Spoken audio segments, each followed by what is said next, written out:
Bienvenue dans ce nouvel épisode de Zéro Filtre. Aujourd'hui, je reçois Tina, alias Lumai, une professeure de yoga qui inspire les femmes à s'exprimer et à se reconnecter à elles-mêmes. À travers ses cours et ses contenus en ligne, Tina crée un espace bienveillant où chacune peut trouver sa place et sa voix, s'affranchir des attentes et oser être pleinement soi-même. On va explorer ensemble son parcours, sa vision de l'expression féminine et comment elle aide les femmes à s'épanouir en dehors des cases imposées. Je te souhaite une belle écoute. Être une femme, c'est terriblement compliqué. Les hommes et les femmes devraient avoir les mêmes droits. Zéro Filtre, un podcast qui t'invite à explorer des sujets dits tabous en toute simplicité. Le jour où les femmes diront la vérité, les journées n'auront pas la même saveur. What's wrong with being confident? Dans chaque épisode, plongez dans des témoignages honnêtes, de la confiance en soi à la maternité. Tu as une vraie plateforme. Ce que tu dis a de l'importance. Je ne me suis jamais permis de souffler, ne serait-ce que 15 jours. Libre, je ne veux plus tomber. Zéro Filtre, présenté par Isaline Ackerman. Votre capacité à changer tout ce qui est démarre ici. Coucou Tina. Coucou Isaline, Merci d'être venue. merci pour ton invitation. Un grand plaisir. Je suis ravie de t'accueillir au sein du studio pour ce podcast. Et comme je le fais avec d'autres invités, je vais te présenter. Je t'ai préparé une petite présentation. Bon, Tina, je t'ai découverte sur les réseaux il y a... moi, ça fait 7 ans que je suis sur les réseaux, donc plus ou moins 7 ans, à travers Geek Mama. Oui. Et puis, c'est là, du coup, que tu es vite devenue une source d'inspiration au quotidien. On peut dire que nous deux, on est un peu les dinosaures d'Instagram, des réseaux sociaux, des blogs, parce qu'à l'époque, c'était des blogs. On a toutes les deux évolué dans des univers à la fois différents, puis à la fois similaires, en tout cas de mon point de vue.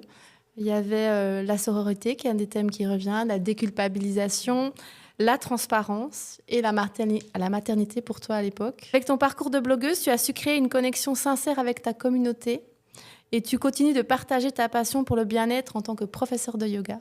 Tu es même maintenant mentor et organisatrice même du TROC à Bienne. Tu es également, d'où ton engagement pour l'environnement. Et récemment, tu as mis en place les Friday Dance. Oui. Que j'adore. Je te vois comme une personne pétillante, bienveillante et fonceuse. J'ai eu la chance d'expérimenter tes cours de yoga où tu allies la musique hip-hop, qui est toute ma jeunesse aussi à moi, et que j'ai adoré pour leur côté unique et dynamique. Ton approche holistique et décomplexée du bien-être me motive à trouver mon propre équilibre. Et ton unicité dans ce monde du yoga me montre qu'on peut être différente malgré les codes. C'est magnifique. Est-ce que tu veux ajouter quelque chose ? Non, je pense que tu as très bien résumé ma vie. 7 ans, ouais, je me demande si ça fait pas même plus. Moi, je pense que c'était là avant moi. Moi, ça fait 7... peut-être ma 8e année. Ouais, parce que c'est vrai que moi, j'ai commencé sur Instagram, je pense, tout au début, dès que c'est sorti, parce que ma mère était une des premières Instagrammeuses de Suisse avec ses magnifiques photos du Valais. Et c'est elle qui m'a introduite dans Instagram et puis qui m'a appris un peu les codes, si on veut. Et puis, après, c'est vrai que très vite, il y a on va pas dire ce mouvement, mais si, un peu quand même, justement, de blogueuses, du coup, qui ont migré un peu sur Instagram. Et je pense que très vite, on s'est liés. Oui, parce que moi, complètement, c'est ça ce qui s'est passé. Moi, j'ai créé mon blog et après, on m'a rapidement dit... Enfin, j'ai rapidement senti qu'il fallait migrer sur Instagram pour avoir de la visibilité. Et après, les premiers réflexes, c'est de chercher des gens quand même qui sont en Romandie, autour de toi. Oui, exactement. Ouais. Et du coup, voilà, c'est vrai, comme tu l'as expliqué, il y a une thématique qui était semblable vu qu'on a des enfants quand même plus ou moins du même âge. Moi, je suis plus vraiment dans la maternité. C'est vrai que mes enfants sont plus grands. Mais bon, je suis quand même toujours encore maman. Et je pense que maman, c'est quand même un des termes qui me définit le plus quand même, malgré... que j'essaye aussi de m'épanouir dans ma vie de femme, dans ma vie professionnelle. Ça reste quand même la base, et je pense aussi la base du lien que j'ai gardé avec différentes personnes que je connais de cette époque-là, que mamie d'Insta. Comme quoi, ça nous a permis de lier des amitiés, la maternité. Absolument. Dans mes accompagnements, mes retraites, il y a quelque chose que je demande, c'est parce que là, je t'ai présenté avec tes rôles, tes différents rôles. D'ailleurs, on parle de ta maternité, qui est une de tes casquettes. Et j'aimerais bien que tu te présentes sans casquette, sans rôle. Alors, qui es-tu, Tina ? Sans casquette. Souvent, je commence par Tina, j'ai beaucoup de casquettes. Du coup, voilà, c'est un défi pour moi de me présenter comme ça. Sans casquette, je pense que je suis quelqu'un de déterminé, d'enjoué, qui n'a pas peur du changement et qui aime le changement et qui peut-être est même des fois un peu accro au changement. Et une personne très sociable qui aime m'entourer de gens. Je déteste la solitude. Je n'ai pas vraiment ce besoin de me retrouver avec moi-même. Hein. Je préfère être avec des gens. Et puis,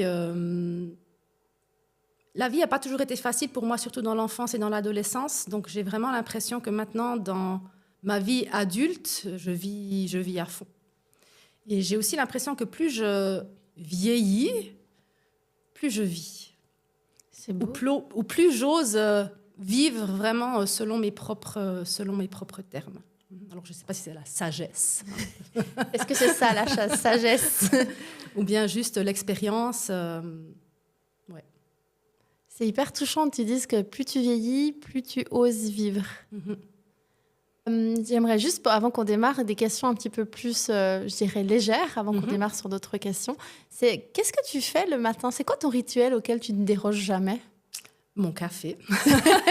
Tu te lèves et tu bois ton café? Alors, j'essaie de boire un verre d'eau avant le café quand même, pour des raisons de santé évidentes, parce qu'on se déshydrate la nuit. Donc, commencer par un café, c'est peut-être un peu violent.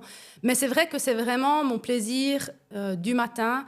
Et aussi peut-être un plaisir un peu égoïste, parce que même si je n'ai pas besoin de me retrouver moi-même solo, etc., c'est vrai que c'est un moment où j'aime me retirer pour moi et puis boire mon café en été sur la terrasse. Rien de plus beau que de m'installer là et maintenant sur le canapé avec mon plaid, même si mes enfants sont en train de déjeuner seuls à table. Voilà, mon petit plaisir égoïste du matin. Mais tu as toujours pu le faire, celui-là? Ben non, bien sûr que non. Mais maintenant que les enfants sont plus grands, ils respectent aussi ce moment.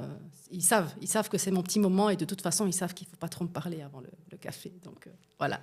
Est-ce que tu as lu un livre ou vu un film récemment qui t'a inspiré et que tu aimerais partager? Alors, je ne suis pas très film et les livres, j'en lis beaucoup, jusqu'à environ le tiers. Et après, j'abandonne. J'ai beaucoup de peine à tenir la durée dans les livres. Un que j'ai commencé et que j'ai vraiment envie de finir, c'est Tout est possible de Marie Forleo. Je ne sais pas si tu le connais. Ah, pas du tout, je le note, c'est celui-là. Voilà. Mais je ne l'ai pas encore terminé. C'est un de ces livres, j'ai beaucoup de peine en fait avec les livres de développement personnel, c'est pour ça que je peine un petit peu à avancer dedans. Et c'est un de ces livres qui propose des exercices aussi au fur et à mesure. Et je me suis dit, là j'ai vraiment envie de faire les exercices parce que c'est vrai que c'est... aussi pour des questions, justement, c'est exactement dans la thématique que moi j'ai envie de partager au niveau de l'expression à travers son entreprise et oser justement s'exprimer à travers son entreprise, oser, tout est possible, quoi. Et donc je me suis dit, il faut que je me prenne le temps et je veux faire les exercices au fur et à mesure, voilà. Donc je me suis mis comme objectif de le finir jusqu'à la fin de l'année, mais en tout cas jusqu'à ici, il m'a beaucoup inspiré. Ouais, mais ça me titille du coup, si ça parle en plus d'exercices et tout, je vais aller regarder si ça a la résonance avec ce que je fais ou pas. Ouais. Merci. Et du coup, on va entrer dans le vif du sujet parce que ce que tu amènes là me fait envie de rebondir sur ce que tu as dit avant par rapport à tu es accro au changement, tu m'as partagé que tu n'as pas eu une enfance et une adolescence facile et que maintenant, du coup, tu te sentais vivre pleinement. Alors, qu'est-ce qui s'est passé, Tina, entre la Tina blogueuse et la Tina d'aujourd'hui? Alors, la Tina blogueuse, c'était quand même pas à l'adolescence, donc j'étais déjà sortie de ce tumulte de l'adolescence, donc c'était quand même, j'avais 30 ans, c'était environ quand j'étais enceinte de mon premier enfant. Je pense que là, j'étais vraiment dans cette réalité ou ce besoin, je vivais en fait mon rêve de fonder une famille. Comme moi, dans mon enfance, j'ai pas eu une famille très soudée. Ma maman avait 17 ans quand je suis née, du coup, c'était un peu chaotique. Je ne cochais pas toutes les cases de la famille parfaite. Et du coup, pour moi, c'était toujours vraiment mon plus grand souhait, mon but dans la vie, de créer ma propre famille. Et puis, très vite, à 30 ans, j'ai réalisé ce rêve. Et puis, je me suis retrouvée un peu la première parmi mes amis qui a eu des enfants. Et du coup, pourquoi aussi le blog, les recherches, besoin de créer des liens avec des autres gens, parce que je ne savais pas trop quoi faire dans ce nouveau rôle de maman. Mais du coup, beaucoup de pression aussi, beaucoup de pression sur cette famille parfaite que j'avais imaginée pendant toute mon adolescence. Et puis, toutes ces cases à cocher, justement, pour être cette maman parfaite, cette pression. En plus, j'avais beaucoup de réflexions, enfin, j'ai toujours beaucoup de réflexions écologiques aussi.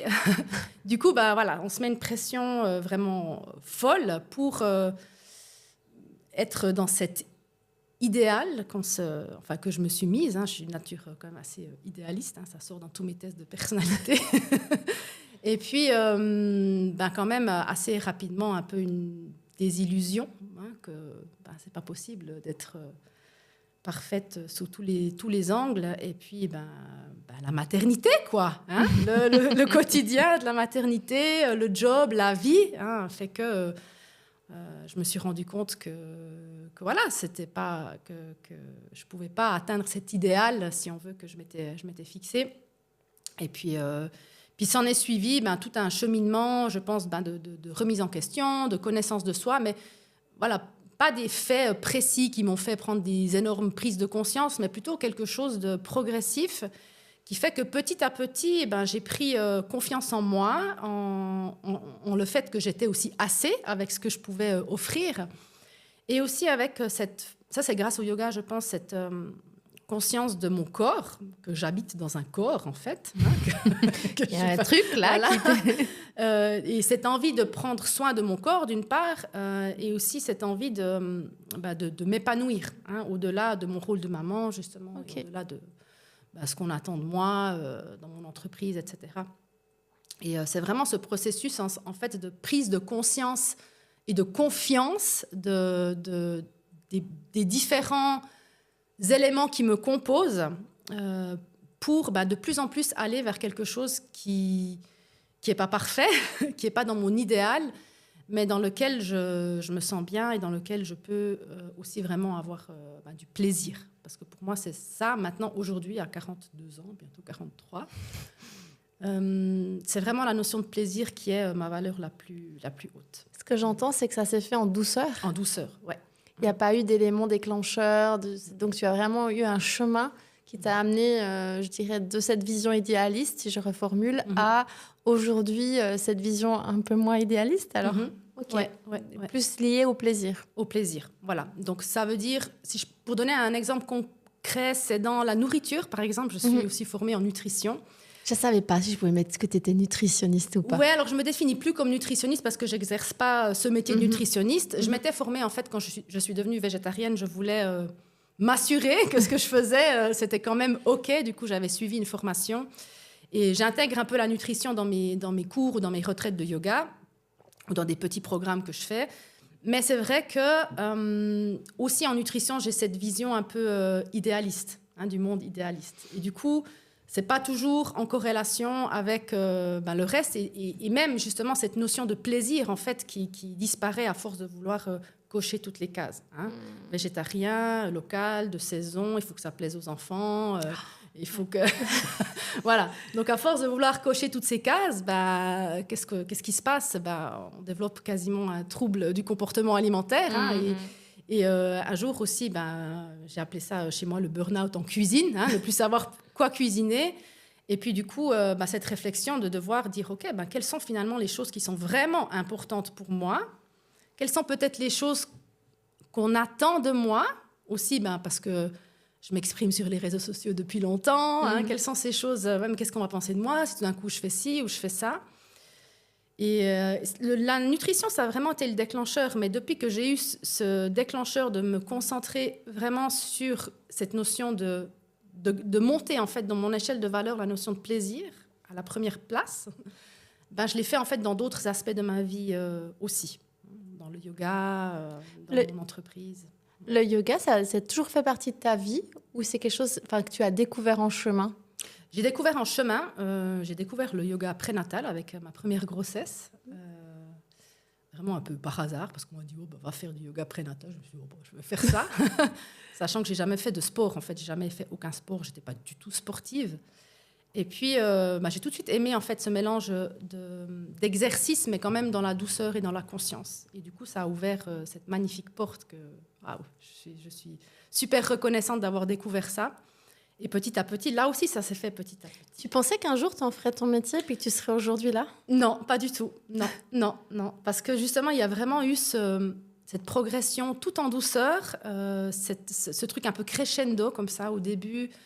J'avais mes cours où j'allais justement de temps en temps, puis j'avais pas encore vraiment J'allais parce que ça me faisait du bien, mais j'avais pas vraiment cette envie d'aller plus loin avec ça. Je me disais, j'ai au moins maintenant enfin trouvé une forme d'activité physique pour laquelle je ne dois pas me forcer. Je veux dire, j'y vais avec plaisir. Il y avait déjà cette notion de plaisir. Le mot plaisir revient plusieurs fois. Voilà.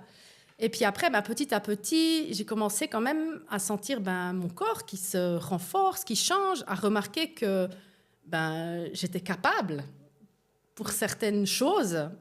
Et je ne parle pas des trucs super, des postures sur les mains ou des trucs comme ça, mais juste de pouvoir bouger, de me regarder dans un miroir et de voir que je pouvais faire des mouvements gracieux ou ce genre de choses.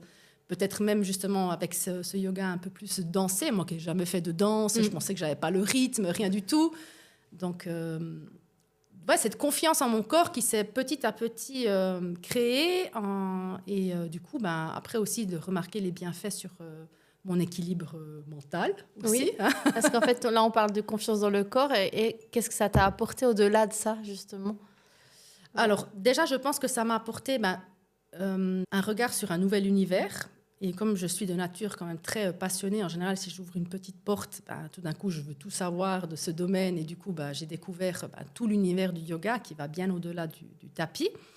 Le yoga, c'est devenu mon métier parce que j'ai vraiment senti que j'avais envie de partager ça avec d'autres personnes. Et j'avais senti aussi que c'était quelque chose de facile. C'est quelque chose qui est accessible finalement à tout le monde. Il y a plein de styles de yoga et puis c'est vraiment quelque chose où tout le monde peut s'y mettre. C'est pour tout le monde. Mais j'ai ça pour d'autres choses, ce truc d'ouvrir une porte. Et ça, peut-être qu'on en revient du coup au terme du changement ou de cet attrait de la nouveauté, peut-être aussi. Là, il y a une année, j'ai commencé la gym, donc dans une salle de gym, la gym classique. Aux agrès. Je me suis dit, pourquoi pas? J'ai le temps, c'est juste à côté de chez moi. Et là aussi, j'adore parce que, je ne vais pas dire que ça me passionne comme le yoga, mais j'ai ouvert la porte d'un nouveau monde. J'ai appris un nouveau vocabulaire. Et je pense que là, la gym, c'était clairement plus le fait de sentir mon corps. Enfin, je ne me suis jamais sentie aussi en forme physiquement qu'aujourd'hui, à 42 ans. Et de sentir, justement, tout d'un coup, waouh, je suis capable, en fait. C'est hyper intéressant. Dans mes accompagnements, tu sais, c'est pas un accompagnement classique où je parle de tête à tête. On parle, j'ai plusieurs modules, notamment le physique, parce que moi, je pars du principe que tu as des blocages dans le corps, en fait. Et ça fait plusieurs fois que je t'entends dire le corps. Ouais. Et je trouve intéressant, du coup, de se dire, en développant cette confiance dans ton corps, j'imagine, j'interprète, tu me diras si je me trompe, que ça a développé d'autres choses dans ton être, en fait. Ça a débloqué... est-ce que ça a débloqué la confiance en toi pour d'autres choses, justement? Oui, je pense que ça a débloqué ça a renforcé ma confiance en moi. J'ai toujours eu l'impression quand même que j'étais plus en confiance avec ce qui se passe dans ma tête. Ok. Plus dans de la détermination. D'accord. Que j'avais confiance, en fait, très tôt, confiance en ma capacité à me sortir des situations difficiles grâce à ma tête.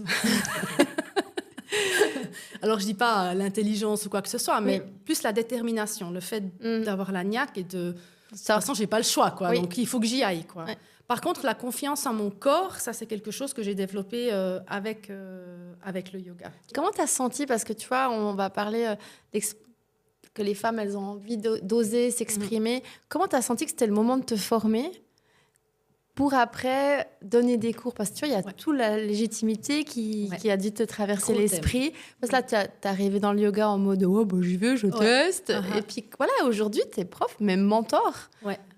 Dis-nous, qu'est-ce qui s'est passé dans ta tête? Alors là, encore une fois, je n'ai pas de prise de conscience exceptionnelle ou quoi que ce soit à raconter. Mais tu as eu des doutes? Oui, bien sûr, j'ai eu des doutes. En fait, une fois, une copine à moi m'a dit « je vais me faire une formation de yoga ». Puis j'ai dit « tiens, c'est quand ?» Tiens, je viens aussi. Donc c'était vraiment, ça s'est un peu passé comme ça. Je me suis dit « j'y vais pour… J'avais envie d'une expérience immersive. C'était juste avant Covid. On pouvait se former vraiment sur place. Maintenant, c'est beaucoup des formations en ligne. Et puis, j'étais allée et puis je voulais y aller pour moi, en fait. Et puis, sur place, je me suis rendu compte, je me suis dit, non, mais j'apprends tellement de choses magnifiques ici, j'ai besoin et envie de transmettre. Et du coup, tout de suite, pendant la formation, j'ai eu le déclic de vouloir transmettre. Et là, je pense que je n'avais pas beaucoup syndrome de l'imposteur ou comme ça, parce que j'étais tellement dans le truc, je me suis dit, ah waouh, je dois transmettre ça, j'ai envie de transmettre ça. En plus, j'étais à un moment dans ma carrière où je commençais à m'ennuyer un peu dans mon job. Voilà, il y avait aussi ces questionnements-là. Et puis bon, après, quand je suis revenue de la formation, il y a eu Covid. Du coup, je n'ai pas vraiment pu enseigner. C'est pour ça aussi que j'ai développé une plateforme de yoga en ligne que j'ai toujours aujourd'hui et qui est d'ailleurs bien pratique pour beaucoup de personnes qui ne peuvent pas se rendre dans des cours en présentiel. Et puis, le syndrome de l'imposteur ou ce sentiment d'illégitimité, il est venu plus tard, en fait. C'est à quel moment? Parce que c'est vrai que tu étais salarié. Oui. Donc, un jour, tu as décidé de tout quitter pour l'entrepreneuriat. Oui. Est-ce que c'est venu à ce moment-là? Non, c'est déjà venu un peu avant. Mais ça, je ne sais pas si c'est propre au domaine du yoga. Mais je pense que c'est aussi le cas dans d'autres domaines, c'est qu'il y a plusieurs écoles, il y a plusieurs visions. C'est quoi le yoga? Qu'est-ce que c'est? Ça, c'est du vrai yoga, c'est pas du vrai yoga. Et moi, très vite, j'ai remarqué que ma tendance dans le yoga, c'était pas de chanter Om Shanti Shanti à tous les fins de cours, quoi, tu vois. Non, je peux confirmer ça. Même si j'aime beaucoup la partie plus spirituelle du yoga, mais c'est comme si c'est quelque chose de personnel pour moi. C'est un cheminement personnel, c'est pas quelque chose que je partage dans mes cours. Enfin, on chante Om à la fin parce que je trouve que ça a des effets fantastiques sur le système nerveux aussi. Mais sinon, c'est vrai que moi, je suis de nouveau plus dans cette approche du corps et du mental, sans aller trop dans le spirituel. Justement parce que c'est quelque chose de personnel et puis parce que je ne suis pas en fait très à l'aise de parler des concepts plus spirituels. C'est quelque chose que, voilà, qui ne t'appartient pas, en fait. Voilà. Ou alors, c'est moi, ma spiritualité pour moi personnelle. Mais pas, Et c'est là que tu as senti que tu avais le syndrome d'imposteur. Voilà. C'est à ce moment-là, quand tu as vu que toi, tu n'étais peut-être pas dans le vrai yoga, ou bien, c'est ça? Voilà. Okay. C'est quand j'ai ressenti, très vite, moi, j'ai voulu mettre mes musiques plutôt modernes. Très vite, j'ai découvert ce style de yoga, justement, en flow, en musique, où on fait ces chorégraphies. Et c'est vrai que quand j'ai commencé à partager un peu là-dessus sur les réseaux sociaux, j'ai eu quelques remarques du style « c'est pas du vrai yoga, ça, c'est quoi cette modernisation du yoga, c'est de l'appropriation culturelle, tatati tatata ». Donc voilà, là, tout d'un coup, c'est « ok ». Et là, il y a eu une grosse remise en question et puis vraiment un travail aussi... de devoir réfléchir finalement, est-ce que je veux continuer dans cette voie et puis me dire, ok, je m'affranchis de ça, je m'en fous, je fais mon truc parce que c'est ce qui me fait du bien et je sens que ça fait du bien à certaines personnes qui peut-être ouvriraient pas la porte du yoga, tu vois. Ou alors, je laisse un peu tomber et puis je rentre dans la case. Tu rentres dans le moule. Voilà. Ouais. Et je sais quel choix tu as fait. Mais justement, comment... Enfin, moi, ce qui m'intéresse, c'est ce mécanisme parce que des doutes, moi, j'en ai plein. Souvent, je pense que j'ai pas la même force de caractère que toi. J'aurais tendance à écouter ces doutes. Et je travaille sur moi. Donc, maintenant, j'essaie d'avancer et de les faire taire. Quelle astuce tu pourrais donner justement à quelqu'un qui se fait envahir par ce syndrome ou ces remarques et qui, du coup, se sent se dire, écoute, tout compte fait, c'est trop dur d'être soi-même dans ce monde-là où il faut remplir les cases. Il y a plusieurs aspects, mais c'est vrai que peut-être dans une approche plutôt professionnelle ou entrepreneuriale, parce que je travaille justement beaucoup avec des profs de yoga qui se développent et puis qui sont à fond touchés par ça. Tous les profs de yoga sont touchés par ça. Je pense beaucoup d'entrepreneurs ou justement de femmes qui ont un projet de cœur à développer sont touchés par ça. Et en fait, moi, ce que j'aime bien dire, c'est que c'est cette peur du jugement. En fait, en gros, c'est ça. On a la peur de se faire rejeter, on a la peur de se faire juger. Ça revient souvent à ça, finalement. De ne pas être aimé. De ne pas être aimé. Donc, tout revient toujours de toute façon à ces peurs-là. Donc, et en fait, ce que j'aime bien expliquer à ce moment-là, ou ce qu'il faut se rendre compte, c'est que dehors, dans la vie, il y a des gens qui n'ont pas encore les connaissances ou les prises de conscience que moi j'ai eues ou que quelqu'un a eues et qui en fait sont quelque part vraiment, pas désespérés, mais qui en attente d'une personne qui peut les inspirer et d'une personne qui peut leur ouvrir quelques portes. Et puis du coup, le fait de pas d'ouvrir des portes, mais justement de trouver quelqu'un finalement qui leur où ils sentent ce lien, où il y a cette énergie qui passe. Et du coup, peut-être justement quelqu'un qui n'est pas comme la plupart des gens.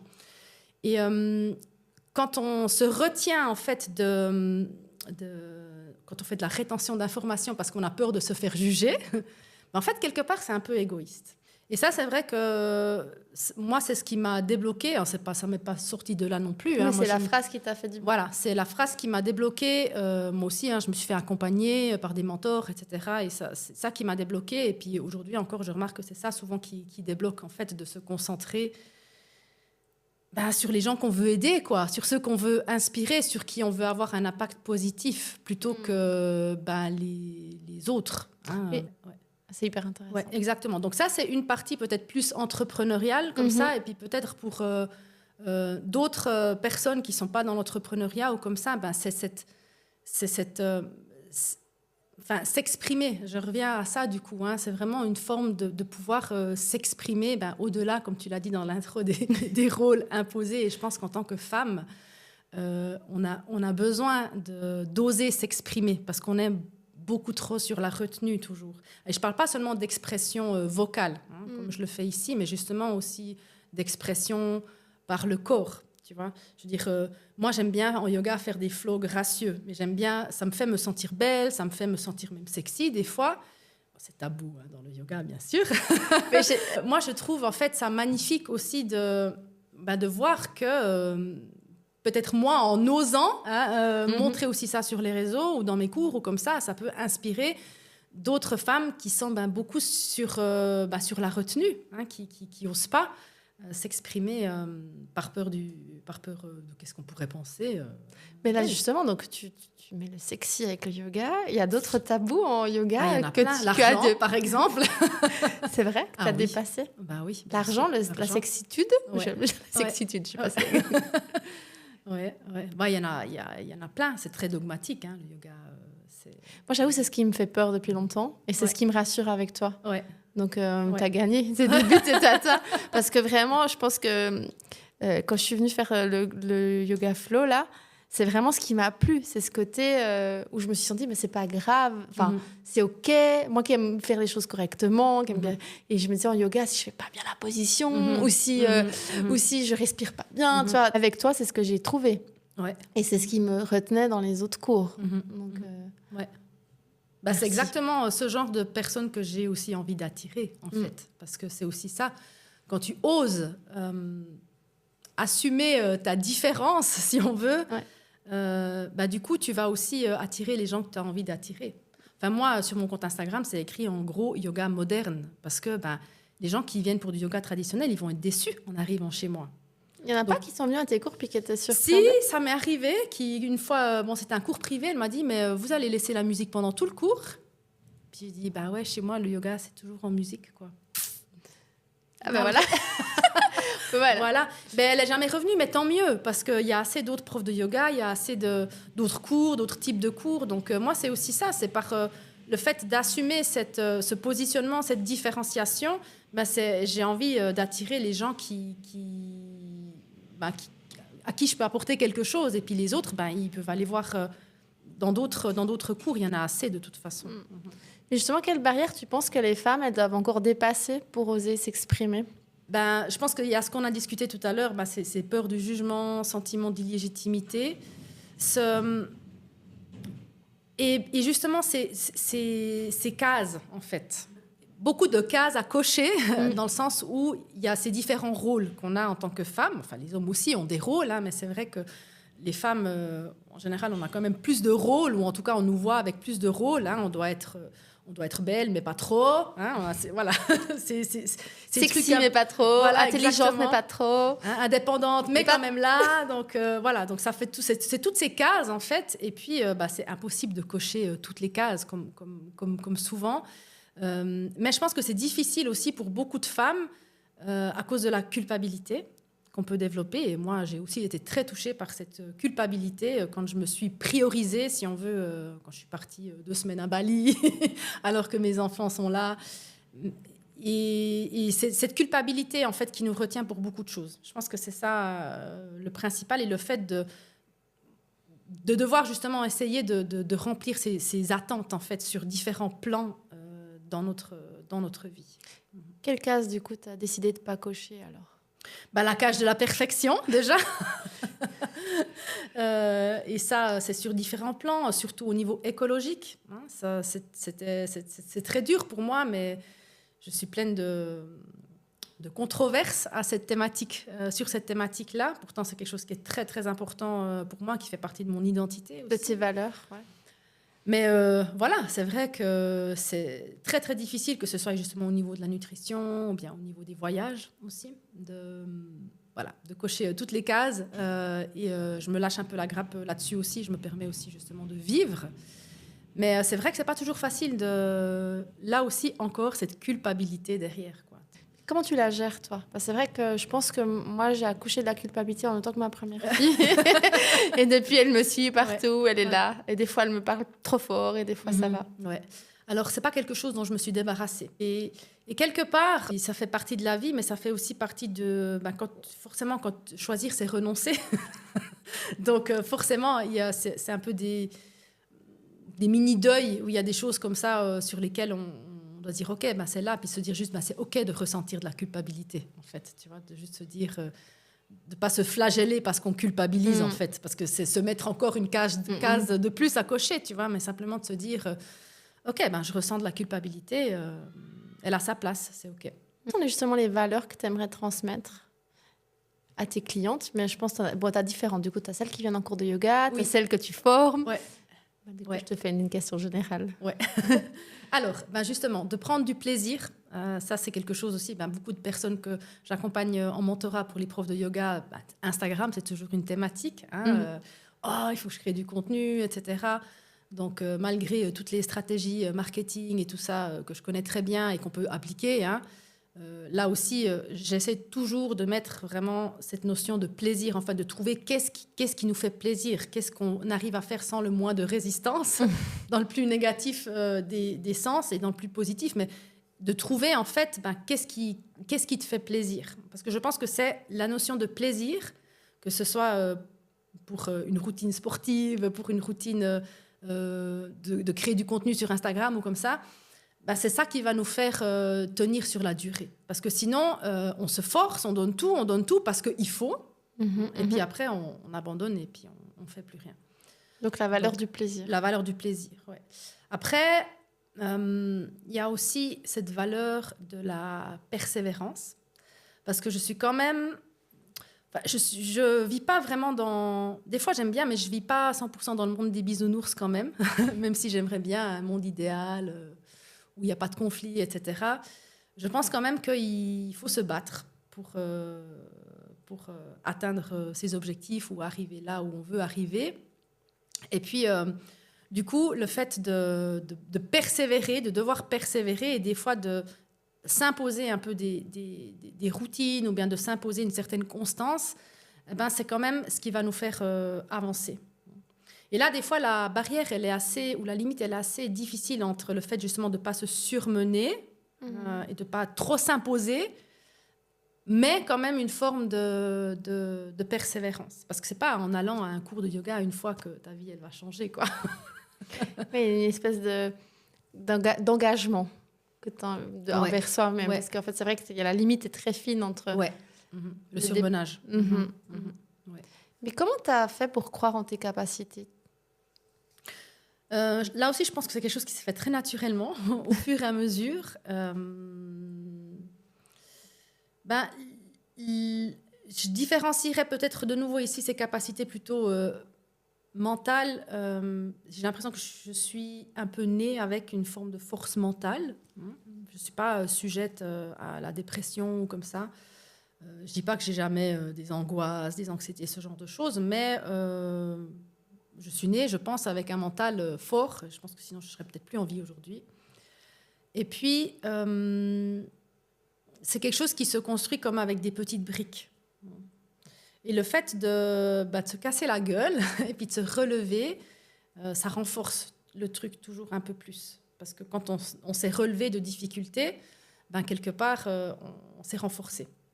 Donc voilà, c'est ça, cette construction petit à petit. Je pense que si on pouvait résumer un petit peu vraiment mon parcours de vie, c'est cette construction brique par brique petit à petit. Ouais. En fait, tu as une base, tu as une espèce de mur qui te soutient, Ouais. sur lequel tu peux t'appuyer. Ouais. Il y a des moments forts sur ton parcours qui t'ont permis d'avancer. Il y a eu un moment très fort, là du coup si on revient un petit peu en arrière, quand je ne savais pas quoi faire de ma vie après l'école obligatoire qui était catastrophique pour moi et qu'après la 9e année j'ai travaillé à l'usine, je gagnais 3 500 balles par mois, Ah, ça me pression. Ça nous fait C'est bon, chez Swatch. Ça nous fait un point commun, ça, l'usine. Ah ouais.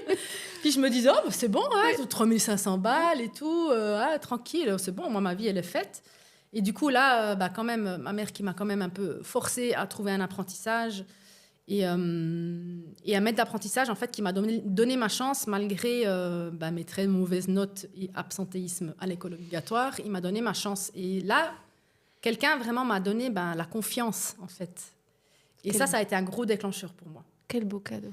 Ouais, je remercie jamais assez cette personne. Celle-là, elle m'a vraiment mis...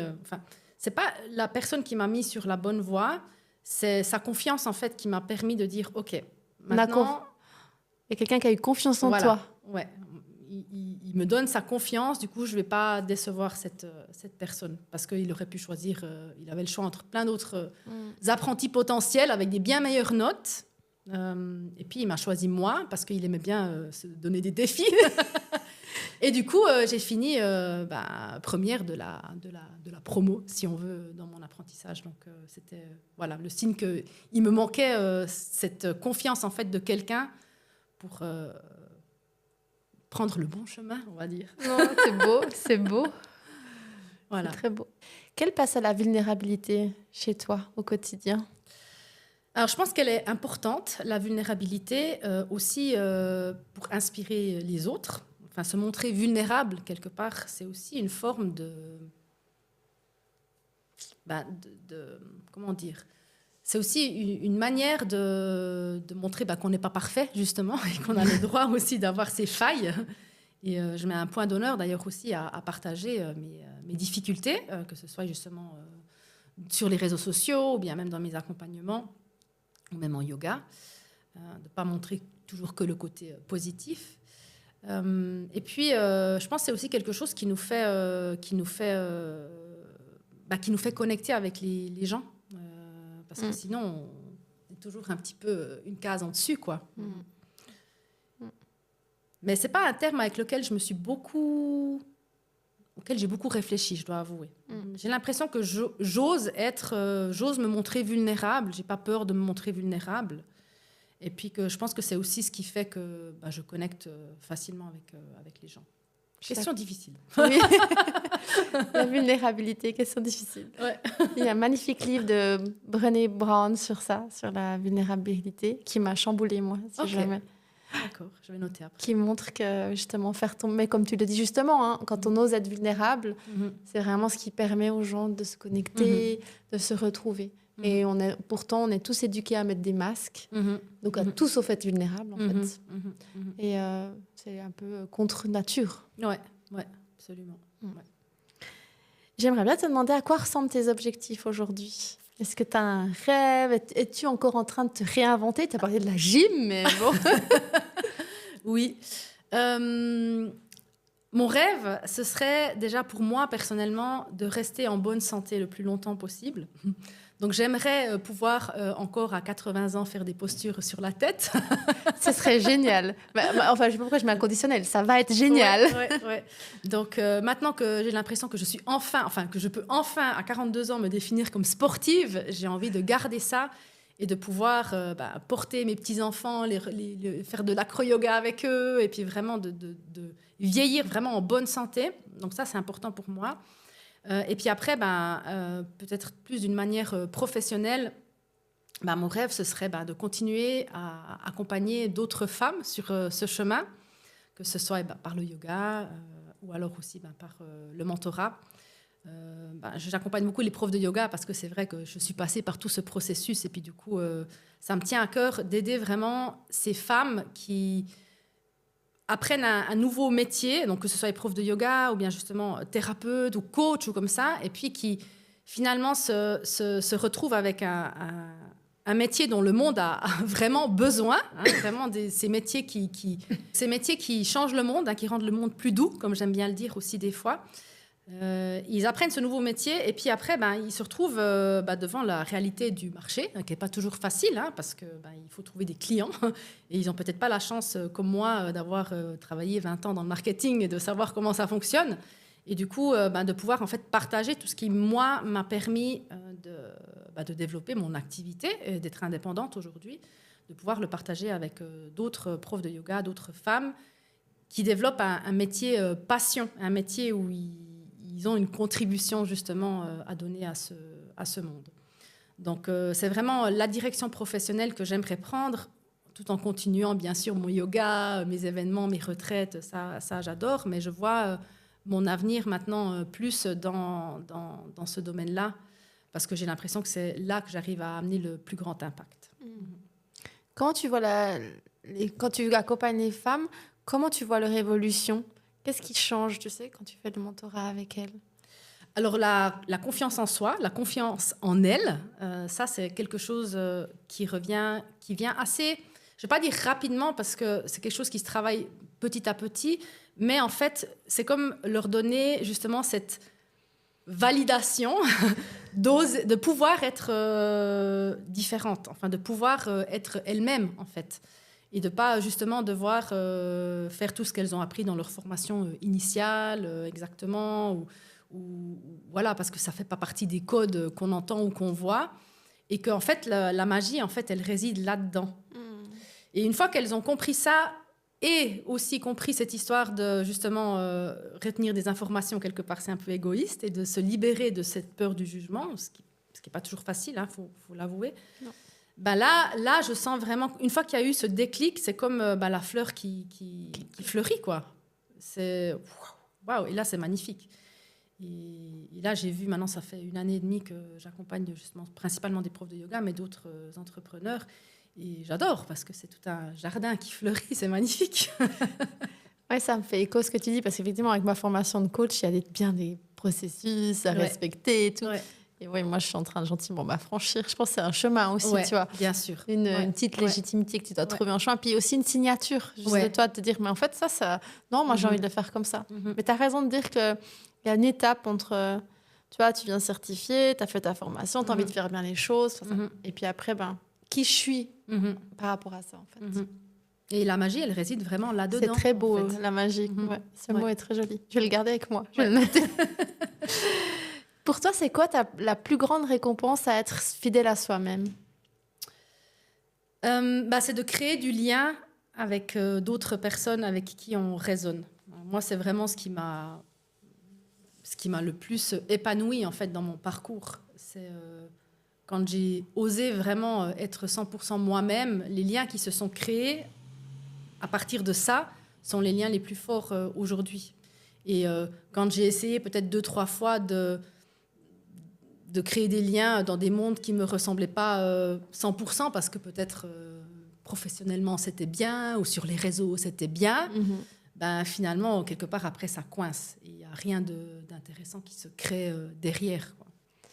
Qu'est-ce que tu aimerais que les auditrices elles retiennent de notre échange? Ce que j'aimerais qu'elles retiennent, c'est que le fait d'oser être pleinement vraiment soi-même, et d'oser aussi s'exprimer, que ce soit à travers son corps, à travers son entreprise, à travers un métier passion, quelque part, c'est se faire un cadeau à soi-même, mais c'est aussi faire un cadeau au monde, parce que quelque part, derrière, ça va inspirer d'autres personnes. Et c'est comme un cercle vertueux, en fait, comme ça, qui va de plus en plus libérer les femmes de leur conditionnement, peut-être, ou bien de ce fait de juste devoir rentrer dans ces cases, cocher toutes les cases, et puis d'oser, parce que c'est la plus belle des inspirations, de voir quelqu'un qui ose. En tout cas, moi, c'est ce qui m'inspire le plus, de voir quelqu'un, waouh, elle a osé, quoi. Moi aussi, j'ai envie. Moi aussi, je veux. Et par ricochet, en fait, comme ça, petit à petit, l'oiseau fait son nid. Qu'est-ce que tu dirais à ton toi? De quelle année d'ailleurs? Parce qu'on a parlé de beaucoup de Tina petite, adolescente. Je ne sais pas quelle partie de ta vie tu veux choisir, mais peut-être celle avant le yoga. Qu'est-ce que tu lui dirais si tu l'avais en face de toi? Quel message ou conseil tu lui partagerais? Alors, je lui dirais justement d'avoir confiance en soi. Je pense que c'est difficile. Il faut que tu aies confiance en toi. Oui. Ça- Ouais, merci, Ouais. mais comment? Voilà. Mais confiance en tes capacités et en la vie, en fait. Alors, je suis pas de l'école se dire laisse-toi aller au flot de la vie, la manifestation, loi de l'attraction. Tout ça, c'est des concepts qui, pour moi, sont pas complètement... Ils me parlent pas à 100%. Parce que, comme je l'ai dit tout à l'heure, j'ai quand même cette impression qu'il faut cette force de volonté, cette persévérance. Il faut quand même se battre dans la vie d'aujourd'hui.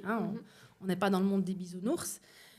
Mais un bon mélange, en fait, entre le fait de vouloir, d'avancer, mais quand même d'avancer justement avec la confiance qu'on va s'en sortir, quoi. En la vie, en l'avenir, en l'univers, en quoi que ce soit, tout autre concept. Et c'est à ton toi de quand, ça, que tu lui dis tout ça? C'est à mon moi plutôt adolescente. Et puis, ça fait pas de mal de le répéter de temps en temps, quoi. Même encore à mon moi d'hier, parce que tu disais, tu as beaucoup de doutes, mais moi aussi, j'ai des doutes tout le temps. Ah bon? Ouais, C'est quoi tes doutes, principalement? les doutes, c'est est-ce que je suis toujours sur le bon chemin? Est-ce que c'est pérenne? J'ai beaucoup de doutes par rapport à mon entreprise. Maintenant, ça marche bien, mais financièrement, j'en sais rien où on va aller. Tu vois, donc, beaucoup de doutes par rapport à ça. Oui, parce que tu as sauté dans le vide quand même. On n'en a ouais. pas assez parlé, mais tu es partie d'un statut de salariée indépendante. Oui, ouais. Mhm. Comment tu as fait?